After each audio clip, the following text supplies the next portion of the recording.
आज का हमारा टॉपिक है ग्लूकोनियोजेनेसिस, जो कि इसकी डेफिनेशन पे अगर हम बात करें तो ग्लूकोज की formation with means non carbohydrate sources, means formation of glucose with non carbohydrate sources. अब हम ग्लूकोनियोजेनेसिस की ज़रूरत है क्या पड़ती है, जब हम ग्लूकोज बॉडी में ले ही रहे हैं तो वही ग्लूकोज क्यों नहीं आती काम। तो ये सारी चीज़ें, इसका शॉर्ट ओवरव्यू मैं आपको दे रही हूँ। देखिए, कुछ सेल्स ऐसे होते हैं हमारे, वरना कुछ सेल्स बॉडी के ऐसे होते हैं जैसे रेड ब्लड सेल्स हो गए, ब्रेन हो गया, और एड्रिनल ग्लैंड के जो मेड्यूला वाला पार्ट है, कॉर्टेक्स तो नहीं लेकिन मेड्यूला हो गया, लेंस कॉर्निया हो गया, एक्सरसाइजिंग मसल्स हो गए, टेस्टीज वगैरह हो गए। ये सारी चीज़ें ना ग्लूकोज, इनका जो प्राइम सोर्स है ना, इनको जिस फॉर्म में एनर्जी चाहिए होती है वो सिर्फ ग्लूकोज है। ये कोई और लैक्टोज वगैरह नहीं, लाइक उससे एनर्जी नहीं बना सके। इनको प्योर सोर्स ग्लूकोज चाहिए होता है। तो इनको तो एनी हाउ 24/7 ग्लूकोज चाहिए होता है। अब कभी हम फास्टिंग स्टेज में होते हैं, जब हमारे बॉडी में ग्लूकोज नहीं ले रहे होते, तो कुछ बॉडी के ऑर्गन्स जिनको प्योरली ग्लूकोज के अलावा वो लैक्टोज पे चले जाते हैं और उनका प्राइम सोर्स लैक्टोज बन जाता है।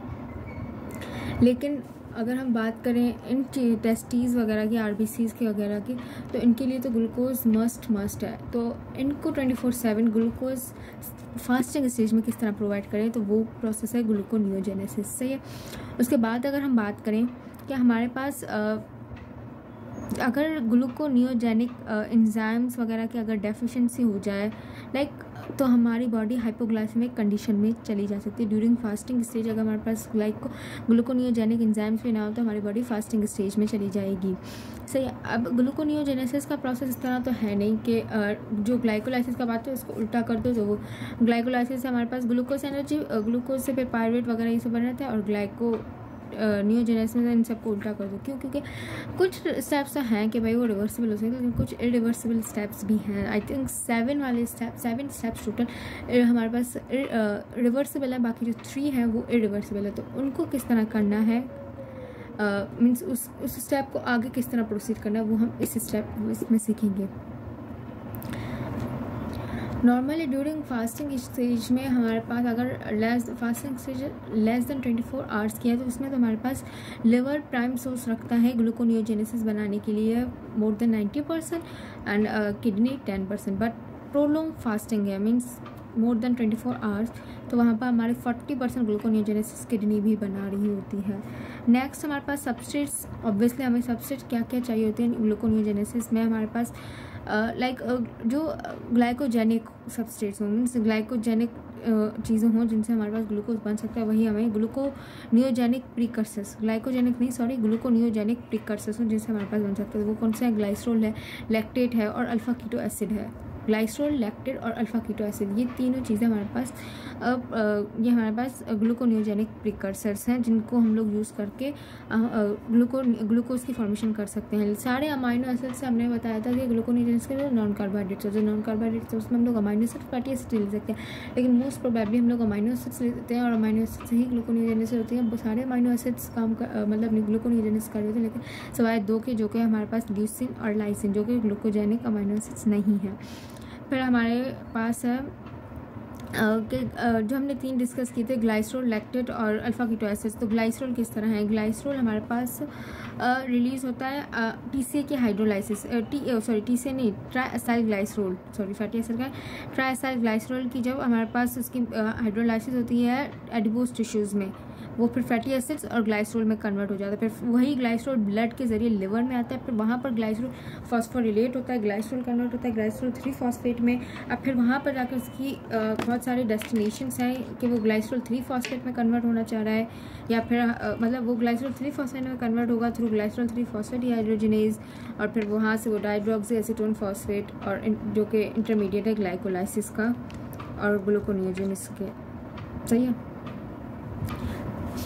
उसके बाद अगर हम नेक्स्ट स्टेप हमारा देखें,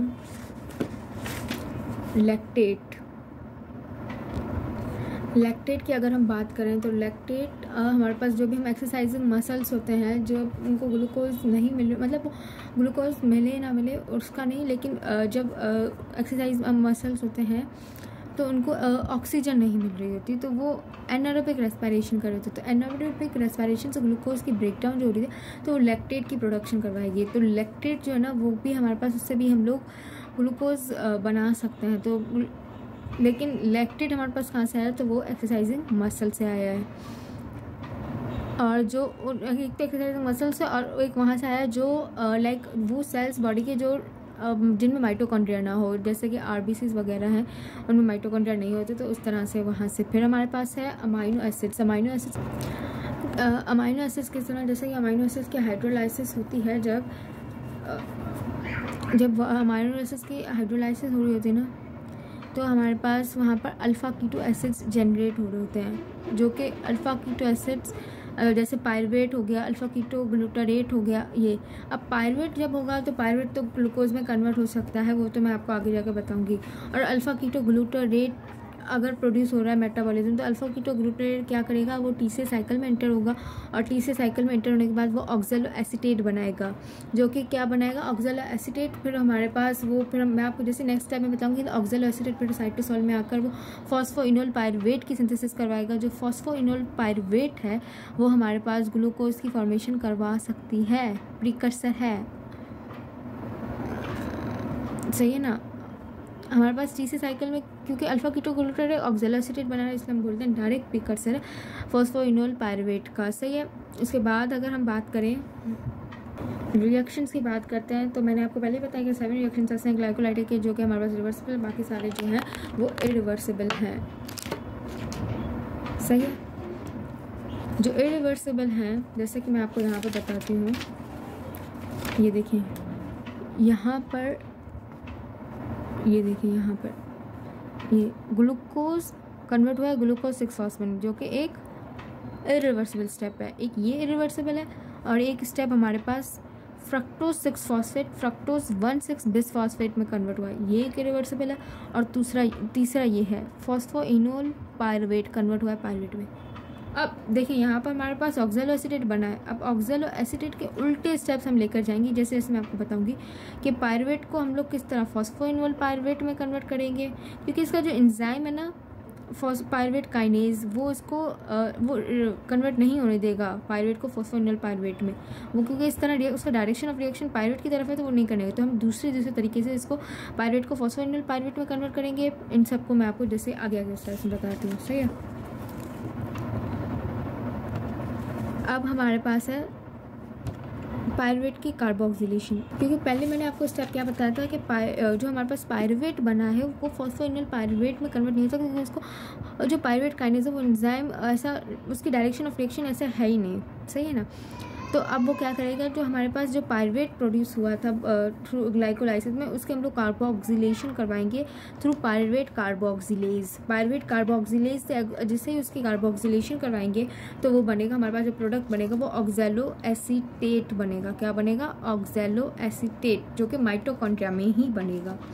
अब लेकिन इसके कुछ हमारे पास कोएंजाइम भी हैं, मतलब इसके रिएक्शन ऑफ स्टेप्स के कुछ नेसेसरी स्टेप्स मैं आपको बताती हूँ। जैसे पायरुवेट कार्बोक्सिलेज को है ना, एक उसका कोएंजाइम है बायोटीन, जो कि अटैच होता है अमाइनो ग्रुप लाइसिन, जो अमाइनो ग्रुप है ना उस पर वो अटैच होता है। अब जैसे हमारे पास ऑक्सैलो एसीटेट बना, लेकिन आपको ये बात पता होनी चाहिए कि ये दोनों स्टेप्स लिवर या किडनी में हो सकते हैं, सही ना। अब हमारे पास जैसे ही पायरुवेट कार्बोक्सिलेज, जैसे मैं आपको यहाँ पर बताती हूँ, ये वाला स्टेप यहाँ से आप देख लें, ये साइकिल आपको दिखेगी, हाँ। अब यहाँ पर आप पूरी साइकिल देखें, जैसे हमारे पास पायरुवेट है वो हमारे पास आया, इसको पायरुवेट कन्वर्ट होगा पायरुवेट कार्बोक्सिलेज, इसकी मतलब पायरुवेट की कार्बोक्सिलेशन हो रही है तो वो कन्वर्ट होगा ऑक्सैलो एसीटेट में। ये माइटोकॉन्ड्रियल मैट्रिक्स है, और यहाँ पर जो है ये साइटोसोल है, सही है।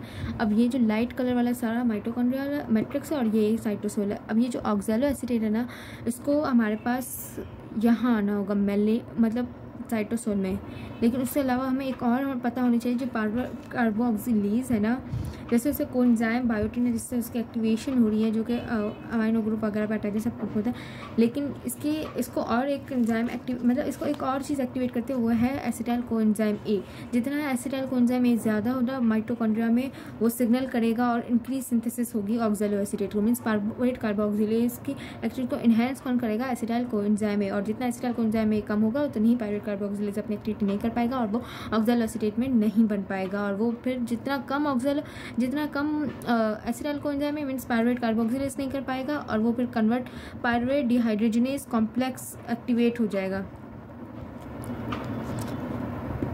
पायरुवेट कन्वर्ट हो जाएगा, ऑक्सीडाइज हो जाएगा पायरुवेट डिहाइड्रोजनेज कॉम्प्लेक्स, क्योंकि पायरुवेट ऑक्सैलोएसिटेट में तो बन नहीं पा रहा, तो अब पायरुवेट की ऑक्सीडेशन हो जाएगी और वो बन जाएगा पायरुवेट डिहाइड्रोजनेज कॉम्प्लेक्स में, फिर वहाँ से वो सही है। जब एसिटाइल कोएंजाइम वैसे पायरुवेट एसिटाइल कोएंजाइम ए बनाएगा, जब एसिटाइल कोएंजाइम बहुत ज़्यादा होगा तो वो कन्वर्ट हो जाएगा ऑक्सैलोएसिटेट, जब एसिटाइल कोएंजाइम ए बहुत कम होगा तो पायरुवेट कार्बोक्सिलेज अपना फंक्शन नहीं कर पाएगा और पायरुवेट कन्वर्ट हो जाएगा उसमें हमारे यहाँ पर तो स्टेप दिखाई नहीं लगा है, लेकिन पायरुवेट कन्वर्ट हो जाएगा एसिटाइल कोएंजाइम ए में थ्रू पायरुवेट डिहाइड्रोजनेज कॉम्प्लेक्स है। ये सारी चीज़ें एलोस्टेरिक रेगुलेशन आपको बताइए। फिर जैसे हमें पता है कि ऑक्सैलोएसिटेट जो ये बना है ये यहाँ से इसे क्रॉस नहीं कर पा रहा होगा, डायरेक्टली क्रॉस नहीं कर पाएगा इनर माइटोकॉन्ड्रियल मेम्ब्रेन को, तो इसको कन्वर्ट होना पड़ेगा मैलेट में, सही है। मैलेट में वो कन्वर्ट होगा और ये कन्वर्जन होगी मैलेट डिहाइड्रोजनेज एंजाइम से। फिर मैलेट जो है वो साइटोसॉल में आएगा, सही है। मैलेट साइटोसॉल में आने के बाद वो दोबारा से डीऑक्सीडाइज होगा, यहाँ पर ऑक्सीडाइज हुआ मैलेट में, फिर वो दोबारा डीऑक्सीडाइज हो जाएगा ऑक्सैलोएसिटेट में।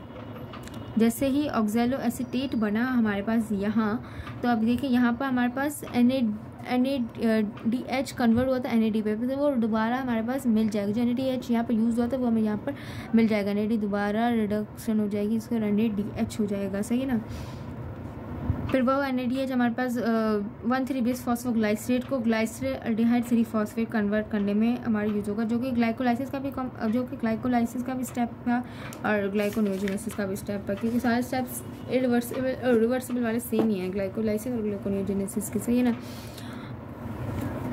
जब हमारे पास ज़्यादा होगा, जब हमारे पास लैक्टेट वगैरह अगर ज़्यादा है तो क्या हो जाएगा कि बहुत सारा लैक्टेट पायरुवेट में कन्वर्ट हो जाएगा और पायरुवेट क्या हो जाएगा माइटोकॉन्ड्रियल मैट्रिक्स में ही होगा, पायरुवेट ऑक्सैलोएसिटेट में कन्वर्ट होगा। अब जो ऑक्सैलोएसिटेट है ना वो हमारे पास कन्वर्ट हो सकता है phosphoenol pyruvate with in mitochondrial matrix, वो ऐसे भी कन्वर्ट हो सकता है जब ज़्यादा क्वान्टिटी में हमारे पास लैक्टेट हो, और ये कन्वर्ट होगा थ्रू माइटोकॉन्ड्रियल एंजाइम है पायरुवेट, यहाँ पर होगा फॉस्फोइनोल पायरुवेट कार्बोक्सीकाइनेज से, सही है ना, जो कि इसे साइटोसोल में कन्वर्ट कर रहा था।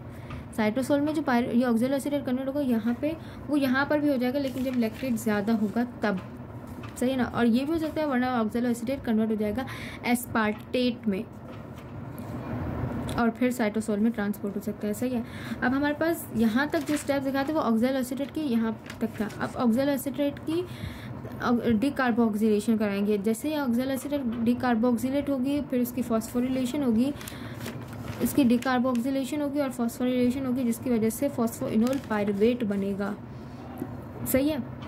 और ये भी एंजाइम क्या यूज़ होगा, फॉस्फोइनोल पायरुवेट काइनेज। ये देखें ऑक्सैलोएसिटेट यहाँ फॉस्फोइनोल पायरुवेट में कन्वर्ट होगा थ्रू डीकार्बोक्सिलेशन और फॉस्फोरिलेशन, उसकी वजह से ये CO2 निकला डिकार्बोक्सिलेशन और GTP ये फॉस्फोरिलेशन, सही है ना। फॉस्फोरिलेटेड वो किस में कन्वर्ट हो जाएगा, फॉस्फोइनोल पायरुवेट में कन्वर्ट हो जाएगा, और ये इसमें हमारे पास GTP भी एक लगा है और हमारे पास CO2 भी हमें मिला है, सही है। और ये हमारे पास दो एंजाइम्स है, एक पायरुवेट कार्बोक्सिलेज जिसने कन्वर्ट किया पायरुवेट को, हमारे पास ये एंजाइम आपको याद रखना चाहिए। एक हमारे पास है पायरुवेट कार्बोक्सिलेज जिसने पायरुवेट को ऑक्सैलोएसिटेट में कन्वर्ट किया, और दूसरा है ऑक्सैलोएसिटेट को फॉस्फोइनोल पायरुवेट में, जिसमें कौन सा एंजाइम फॉस्फोइनोल पायरुवेट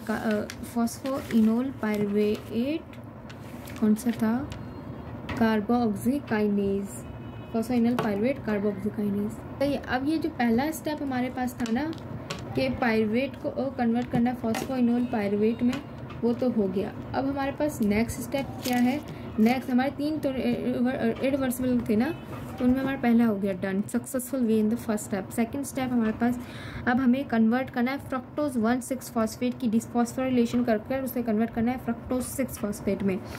अब ये किस एंजाइम के जरिए करेंगे, ये एंजाइम के जरिए करेंगे फ्रक्टोज 6-फॉस्फेट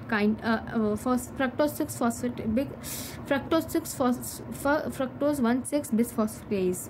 फ्रक्टोज 1,6 बिसफॉस्फेट को कन्वर्ट करना है फ्रक्टोज 6 फॉस्फेट में थ्रू फ्रक्टोज 1,6 बिसफॉस्फेटेज, जिसकी वजह से ये हाइड्रोलाइज हो जाएगा और ये हमारे पास ये भी स्टेप लिवर और किडनी में होगा और ये हमारे पास इनहिबिट करेगा किसको, फॉस्फोफ्रक्टोकाइनेज 1, जो कि क्या करवाता है फ्रक्टोज 6 फॉस्फेट को फ्रक्टोज 1,6 बिसफॉस्फेट में, जो कि हमारे ग्लाइकोलाइसिस का स्टेप हो, सही ना। अब इसमें हमारे पास इसके भी 2 रेगुलेटरी स्टेप्स हैं। रेगुलेटरी स्टेप्स इस तरह के, हमारे पास जब ATP ज़्यादा होगा तब हमारे पास इसको एक्टिवेट करेगा, इसकी मीन्स जैसे फ्रक्टोज 1,6 बिसफॉस्फेटेज को एक्टिव करेगा और वो कन्वर्ट हो जाएगा फ्रक्टोज 6 फॉस्फेट में। और अगर लो ATP है मीन्स AMP ज़्यादा है तो ये हमारे पास इनहिबिट करेगा।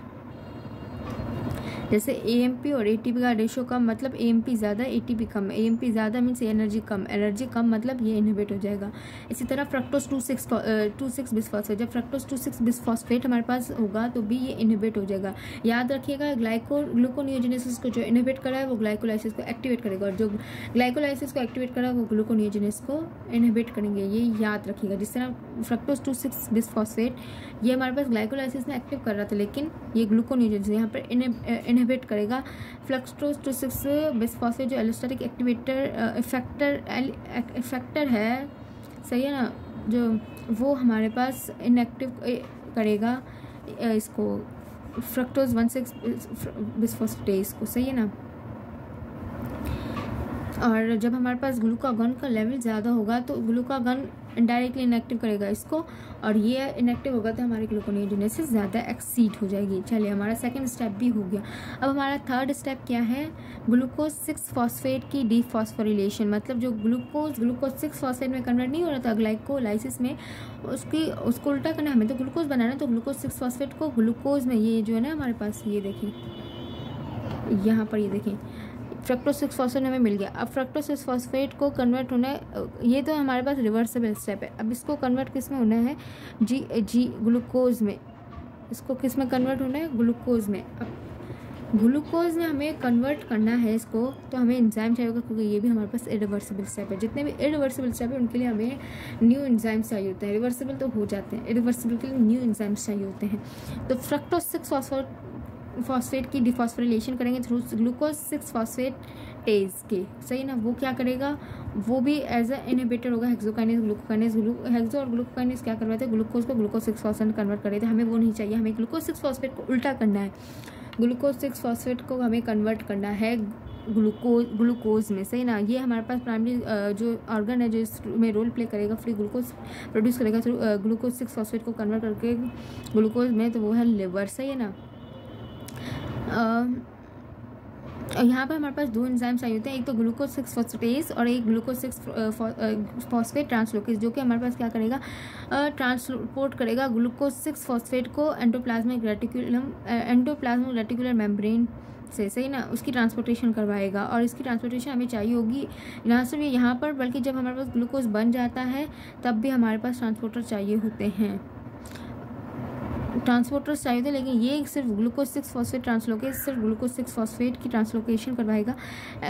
और ये हमारे पास दोनों में चाहिए होते हैं, एक ग्लूकोनियोजेनेसिस में और ग्लाइकोलाइसिस में भी हमें चाहिए होते हैं। और जब हमारे पास इन 2 एंजाइम्स की डेफिशिएंसी हो जाती है, ग्लूकोज 6 फॉस्फेट ट्रांसलोकेज और ग्लूकोज 6 फॉस्फेटेज की, तो हमारे पास एनर्जी नहीं होती। हालांकि हमारे पास क्योंकि जो हमारे पास ग्लूकोज है वो ग्लाइकोलाइसिस के लिए भी हमें ट्रांसलोकेशन तो चाहिए होती है ना, वो नहीं आएगा, तो इसकी वजह से हमारे पास डेफिशिएंसी होती है, जिसको हम कहते हैं ग्लाइकोजन स्टोरेज डिजीजेज 1A और 1B। 1A जो होती है वो ग्लूकोज 6 फॉस्फेटेज की वजह से होती है और जो 1B होती है वो ग्लूकोज 6 फॉस्फेट ट्रांसलोकेज की वजह से होती है, जिसमें हमारी body severe fasting hypoglycaemic condition में जाती है। हालांकि हमारी बॉडी में ग्लाइकोजन है लेकिन वो नहीं जा रही, ग्लाइकोलाइसिस नहीं हो रही, क्योंकि उसकी ट्रांसलोकेशन ही नहीं हो रही, उनकी फॉस्फेटेज ही नहीं हो रहा, अपनी एक्टिविटी नहीं कर रहा, क्योंकि वो है ही नहीं। सही है। अब फिर इसकी समरी हमें पता है कि हमारे पास ये भाई कि ये सारे 7 रिएक्शंस, इसमें हमारे कौन कौन से एंजाइम, सब कुछ आपको हमने ओवरव्यू दे दिया है कि हमारे पास कौन कौन से एंजाइम चाहिए होते हैं। पायरुवेट कार्बोक्सिलेज हमें चाहिए होता था, हमारे पास फॉस्फोइनोल पायरुवेट कार्बोक्सीकाइनेज चाहिए, हमारे पास ग्लूकोज 6 फॉस्फेटेज चाहिए, हमारे पास फ्रक्टोज 6 फॉस्फेटेज चाहिए, हमारे पास ग्लूकोज 6 फॉस्फेट ट्रांसलोकेज चाहिए। एक और एंजाइम भी हमारे पास यहाँ पर, इसकी भी इंपॉर्टेंस इतनी नहीं है बट वो भी यही, क्योंकि ऑक्सैलिक एसीटेट को मैलेट में कन्वर्ट करने के लिए मैलेट डिहाइड्रोजनेज भी चाहिए होता है, बट वो यहाँ पर हम डिस्कस ना खास नहीं करेंगे। इसके अलावा अगर हम इसकी एनर्जी की बात करें तो ग्लूकोनियोजेनेसिस में हमारे पास तकरीबन 6 फॉस्फेट बॉन्ड्स टूटेंगे। उसके अलावा हमारे पास 2 NADH की फॉर्मेशन हुई है और एक ग्लूकोज मॉलिक्यूल की, मतलब ऑक्सीडेशन, 2 NADH की ऑक्सीडेशन और एक ग्लूकोज मॉलिक्यूल की फॉर्मेशन हुई है। ये देखिए, क्योंकि यहाँ पर आपको पता है, जब एक मिनट, ये यहाँ पर आपको पता है कि ये यहाँ जो ये जो फ्रक्टोज 1,6 फॉस्फेट जो ग्लाइसरॉल 3 फॉस्फेट में कन्वर्ट होते, यहाँ पर 2 में टूटे थे, एक ग्लाइसरॉल 3 फॉस्फेट और डाइहाइड्रोक्सीएसीटोन फॉस्फेट। तो मतलब 2 रिएक्शंस अलग अलग चले थे, इसलिए हमारे पास 2 ग्लूकोज मॉलिक्यूल। इसके अलावा ग्लूकोज तो एक ही बनेगा, लेकिन ऑक्सैलो एसीटेट हमें 2 चाहिए, क्योंकि ये 2 अलग अलग रिएक्शन चले थे। तो यहाँ पर हमें पता है ना, डाइहाइड्रोक्सीएसीटोन फॉस्फेट भी ग्लाइसरॉल 3 फॉस्फेट में कन्वर्ट होगा। फिर ये रिएक्शन हमें एक दिखा, लेकिन ये मतलब साथ साथ 2 चल रहे होंगे, ये दोनों मिलकर एक ग्लूकोज बनाएगा, याद रखिएगा बस। इसलिए हमारे पास ग्लूकोज की फॉर्मेशन एक हो रही है, लेकिन ऑक्सैलो एसीटेट 2 चाहिए। ये बीसी की है, ट्रिकी पॉइंट है, आ सकता है, आपसे पूछा जा सकता है। अगर इसके रेगुलेशन की बात करें तो रेगुलेट हमारे पास glucagon as a positive regulator है, वो इसकी एक्टिवेशन ही करवाएगा ग्लूकोनियोजेनेसिस की, क्योंकि हमें पता है ये किसको फ्रक्टोज 2,6 बिसफॉस्फेट की इनहिबिट कराता है। जब वो फ्रक्टोज 2,6 फॉस्फेट को इनहिबिट करे तो हमारे पास फ्रक्टोज 1,6 फॉस्फेट फ्रक्टोज 6 फॉस्फेट में कन्वर्ट हो सकता है। इसकी तरह अगर हमारे पास ग्लूकागन और एक तरह से हमारे पास इनहिबिट मतलब एक्टिवेट कराएगा, वो किस तरह के, वो कन्वर्ट वो हमारे पास बाइंड हो जाएगा जी कपल प्रोटीन पे, जी प्रोटीन कपल रिसेप्टर है ना, उस पर बाइंड हो जाएगा। जिससे उस पर बाइंड होता है तो साइक्लिक AMP में कन्वर्ट हो जाएगा। साइक्लिक AMP हमारे पास प्रोटीन काइनेज एक को कन्वर्ट करेगा, साइक्लिक AMP बनेगा। एडिनाइल साइक्लेज नहीं था, एडिनाइल साइक्लेज था हमारे पास, वो ATP को कन्वर्ट करेगा साइक्लिक AMP में। साइक्लिक AMP क्या कराएगा, प्रोटीन काइनेज ए की फॉस्फोरिलेशन कराएगी। फिर प्रोटीन काइनेज ए का क्या काम होगा, वो क्या करेगी, स्टिमुलेट करेगी जो हेपाटिक हमारे पास प्रोटीन काइनेज है ना, उसकी इनएक्टिव करवा देगी। जो हेपाटिक पैरेट काइनेज है उसकी इनएक्टिव करेगी। फॉस्फोरिलेशन जरूरी नहीं हमेशा एक्टिव ही हो, स्टिमुलेटिव, उसे इनएक्टिव करेगी। उसके हेपाटिक पायरुवेट काइनेज को फॉस्फोरिलेट करके उसको इनएक्टिव करेगी। इस तरह से जो फॉस्फोइनोल पायरुवेट है वो पायरुवेट में कन्वर्ट नहीं हो पाएगा। तो पायरुवेट में कन्वर्ट नहीं हो, मतलब फॉस्फोइनोल पायरुवेट जो है ना बना है वो पायरुवेट में कन्वर्ट नहीं होगा, वो आगे जाकर अपनी रेगुलेटरी स्टेप पे होना। हम लोग जो पायरुवेट से फॉस्फोइनोल पायरुवेट बना रहे हैं तो वो दोबारा से उसमें अगर हम उसे मिल गया पायरुवेट काइनेज तो वो तो दोबारा कन्वर्ट हो जाएगा पायरुवेट में, तो उसको भी इनहिबिट करती है। तो इससे हमारे पास ग्लूकागन हमारे पास फ़ायदेमंद है।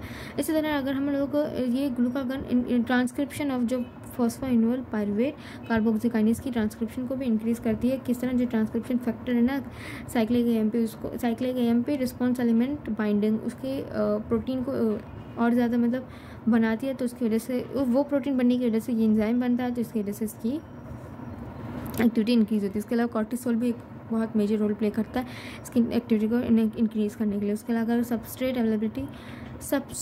अवेलेबिलिटी मतलब जितने ज़्यादा सबस्ट्रेट्स आएंगे उतने ज़्यादा हमारे पास ग्लूकोनियोजेनेसिस होगा। और उसकी सबसे जितना हमारे पास मोस्टली इसमें रोल प्ले करता है इंसुलिन जितना कम होगा उतना हमारे पास ज़्यादा से ज़्यादा ग्लूकोनियोजेनेसिस होगी, क्योंकि इंसुलिन कम होगी तो मोबिलाइजेशन ऑफ अमाइनो एसिड्स होगी, और मोबिलाइजेशन ऑफ अमाइनो एसिड्स से हमारे पास जो कार्बन स्केलेटन है ना ग्लूकोनियोजेनेसिस वो हमें मिलेगा। और ATP और NADH है ना वो भी कोएंजाइम से एक्ट करते हैं ग्लूकोनियोजेनेसिस के लिए। एसिटाइल कोएंजाइम हमें पता है पॉजिटिव है, और AMP हमें पता है नेगेटिव रोल प्ले करती है, क्योंकि हमने पीछे डिस्कस किया हुआ है सारे इसके। सही है, क्योंकि इसमें क्या होता है जब हमारे पास जैसे फैटी एसिड्स की मोबिलाइजेशन हो रही है ना, ये ड्यूरिंग फास्टिंग स्टेज में होती है। फास्टिंग स्टेज में हमारा फैट भी मोबिलाइज हो रहा है, क्योंकि ग्लूकोज नहीं मिल रही होती, तो उसे किसी ना किसी को तो कन्वर्ट करना है ना। तो जो फैटी एसिड की बीटा ऑक्सीडेशन हो रही होती है तो उससे बहुत ज़्यादा हमारे पास एसिटाइल कोएंजाइम A बन रहा होता है। तो एसिटाइल कोएंजाइम A वैसे तो लिवर क्या कन्वर्ट करेगा, उसको CO2 और वाटर में कन्वर्ट करेगा, लेकिन जब बहुत ज़्यादा उसकी ऑक्सीडाइजिंग कैपेसिटी ऑफ लिवर ज़्यादा हो जाएगी तो वो उसको कन्वर्ट नहीं करेगा CO2 और वाटर में, और वो एसिटाइल कोएंजाइम में अक्यूमुलेट हो जाएगा। और एसिटाइल कोएंजाइम में हमें पता है वो क्या करती है, वो एक्टिव करती है पायरुवेट कार्बोक्सिलेज को। पायरुवेट कार्बोक्सिलेज हमें पता है पायरुवेट को कन्वर्ट करता है ऑक्सैलो एसीटेट, तो उससे हमारे पास वो TC से ऑक्सैलो एसीटेट बनेगा। ऑक्सैलो एसीटेट या तो TC साइकिल में चला जाए या तो हमारे पास ग्लूकोनियोजेनेसिस में रोल प्ले करे, वो उसकी मर्जी। फिर हमारे पास एलिटेरिक ज़ाहिर AMP को तो हमें पता है एनर्जी कम, तो हमारे पास नहीं। This is all about gluconeogenesis. See you next chapter.